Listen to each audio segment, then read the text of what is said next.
Hey guys, welcome back to another video. So, welcome to my garden. It's a beautiful Wednesday afternoon. I had to think of the day. It's a beautiful Wednesday afternoon, and I thought I'll bring you outside because, hey, it's still summer.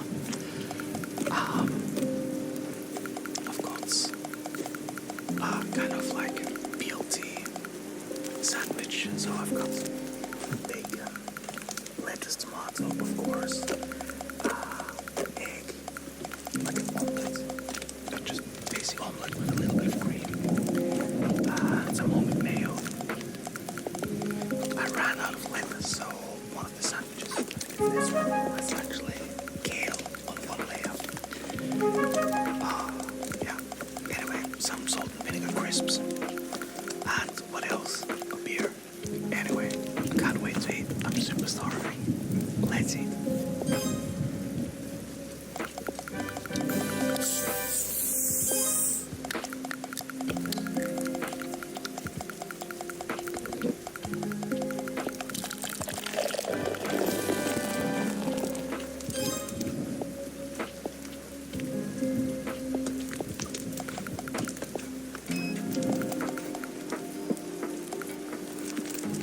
That's what I call an aggressive pour.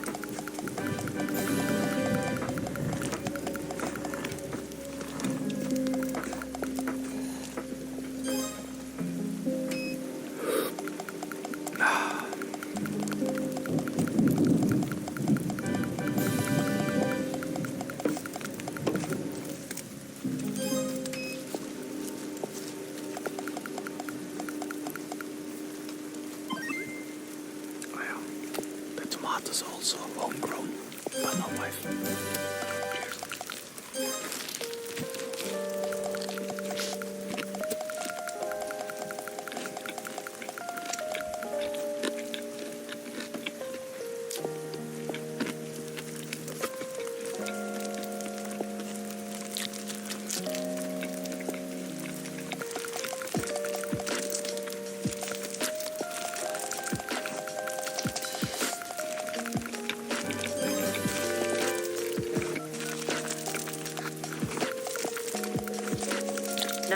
What's your emergency?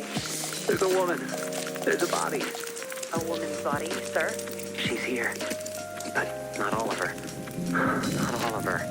Calm down, sir. Can you tell me if the woman is breathing? She has her tail. She has no face.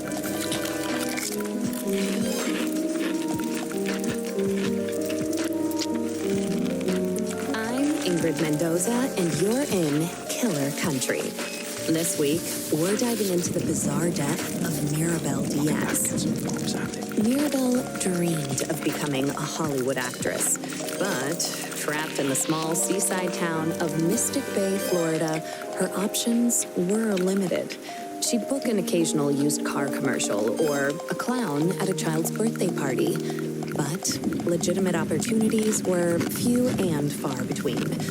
Eventually, however, Mirabel found a path to acting in an unexpected place, Wild Tides Water Park.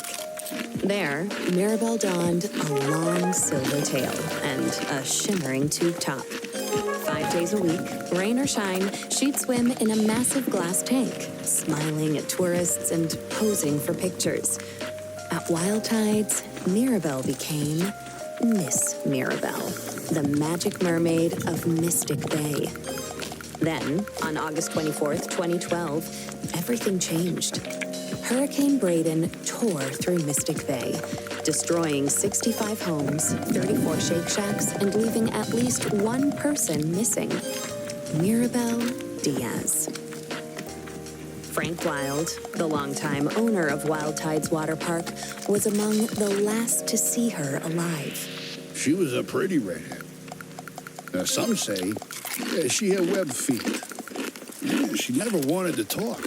Now, I don't like to speak ill of the dead, but she was a little cold. Snobby, you might say. When the hurricane was coming, I told her, hey, sweetie, you can stay with me. Because, you know, this place is a fortress. I got hurricane shutters, sandbags, the whole shebang. A bunker with a sauna, screening room, bowling alley. Yeah, regulation bowling alley, do you understand? Yeah, the real deal. Yeah, I told her. I got 2 months worth of beans. Yeah, all kinds of beans. Right? Black beans, kidney beans, pinto beans, lima beans, soybeans, jelly beans. Yeah, I was worried, you know, because she lived all by herself. I owned the building she lived in, and I knew it was, I knew she wouldn't have beans. But she told me she'd be okay on her own. Maybe if she just stayed at my place. You know, you wonder what might have been. But she said no, she didn't even like beans. I spoke with Frank at his home over 3-bean salad. From where we sat on an expansive back patio festooned with marble statues of dolphins, women, and dolphin women, we could see the very top of Wild Tide's Megalodon Mega Twister. It's a massive water slide, just over 100 feet tall, that shoots park visitors into the waiting jaws of a fiberglass megalodon. Please, this park employs half the damn town easily. We added that big slide, the friggin' orcas. It's a sight to see, especially the mermaids. And Mirabelle, well, she was the most popular one. You really just never think of something happening to a girl like that in a place like this. Well, except for that time when those kids got eaten during the alligator parade. Or the time the clowns went feral. Oh, or that time when the old guy... Behind us, something bumps. Hard. Against a glass wall. don't mind her. That's cannellini. Here, girl. Come here. Come on, sweet bean. Frank Wild, heir to the Wild Bean Company fortune, is an avowed animal lover. His home, a concrete monolith rising from the steaming marsh, includes a massive glass pyramid teeming with all sorts of aquatic marvels, including, most notably, a 6-foot albino alligator named Cannellini. He also owns a narwhal, 7 dolphins, roughly 16 flamingos, 3 tigers, 7 pythons, a wild boar, and several ostriches. Most are named after beans. Frank goes on. I used to have a whole mess of macaws, too. But every hurricane, more of them escaped. Sometimes I still see them flying over the house. I guess they wanted to be free. Yeah, whatever that means. Anyway, she was a nice girl. Sometimes. And it's a shame what happened. Jessa Lynn Garcia, another mermaid at Wild Tide's water park, remembers Mirabelle a bit differently. She was just sweet as pie. She really was. And such a pretty little thing. For a brunette, except for the gills. She was always giving me real nice tips, you know, about what to do with my clothes or my hair.